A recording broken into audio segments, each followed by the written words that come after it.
Hello everyone, আমি মৌসুমি। তো আবারও চলে এসেছি নতুন নতুন ভিডিও নিয়ে। তো এতক্ষণে আপনারা হয়তো আমার কম বেশি স্টোরি, কিছু কিছু ফটো, ভিডিও দেখে বুঝেই গেছেন যে আমরা ঘুরতে গেছিলাম। হ্যাঁ, ঘুরতে গেছিলাম, কারণ ঘুরে এসে তবেই আমি এই ভিডিওগুলো পোস্ট করছি। আর এখন কন্টিনিউ ভিডিও আসবে কয়েকটা, মানে এই ট্যুরের যত ভিডিও। তো প্রথমেই জার্নি মানে শুরু থেকেই সবটাই স্টার্ট করছি। তো প্রথমেই আমরা আমাদের বাড়ির কাছের স্টেশন থেকে পৌঁছে গেছি একদম এনজিপি পর্যন্ত। এখানে আমরা ট্রেনেই জার্নি করছি, আপনারা দেখতে পাচ্ছেন। তো সারা রাত জার্নি করে সকাল হয়ে গেছে, এখন আমরা ফ্রেশ হয়নি, বসে বসে আছি। আর এখন ওয়েট করছি কখন আমরা এনজিপিতে পৌঁছাবো, কারণ প্রথম ডেস্টিনেশন আমাদের এনজিপি পর্যন্ত। তো আমরা কোথায় ঘুরতে যাচ্ছি সেটা তো আপনাদের অবশ্যই জানা দরকার। তো আমরা যাচ্ছি সিকিমে ঘুরতে।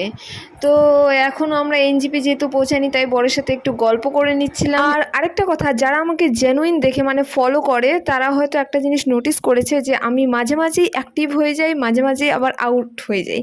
মানে আমি বলি যে এবার থেকে কন্টিনিউ ভিডিও দেবো, কিন্তু কখনোই দেওয়া হয় না। সংসারিক হয়ে গেছে, একটু বুঝতে হবে, ঠিক আছে? কখনো ফ্রি থাকি, কখনো ফ্রি থাকি না। তো সেই হিসেবে ভিডিও এডিটিং করারও একটা ব্যাপার থাকে, তার জন্য ভিডিও কন্টিনিউ করা হয় না, ঠিক আছে? তো যেহেতু একটা আমরা লং ট্যুরে গেছিলাম, এবারে হয়তো এই ট্যুরের যতগুলো ভিডিও কন্টিনিউ আসবে।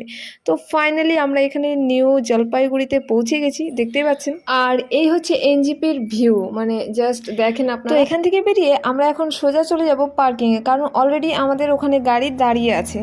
আর সেই গাড়িতে করেই আমরা একদম সিকিম পর্যন্ত যাব। আর সেই গাড়িই কিন্তু আমাদের সিকিমের যত স্পট যেখানে আমরা ঘুরতে যাব, সেই গাড়িতে করেই ঘুরবো। একদম হোটেল থেকে সেই গাড়ি সব কিছু বুকিং করা। তো ফাইনালি গাড়িতে উঠে পড়েছি। তো আর যাওয়ার সময় ওয়েদারটা বেশ মেঘলা মেঘলা ছিল, কিন্তু একটু পরেই বৃষ্টি শুরু হয়ে যায়। যা লাগছিল, ওয়েদারটা দারুণ লাগছিল। তো চলো, এত সুন্দর ওয়েদার একটু মিউজিকের সাথে এনজয় করো। বৃষ্টিতে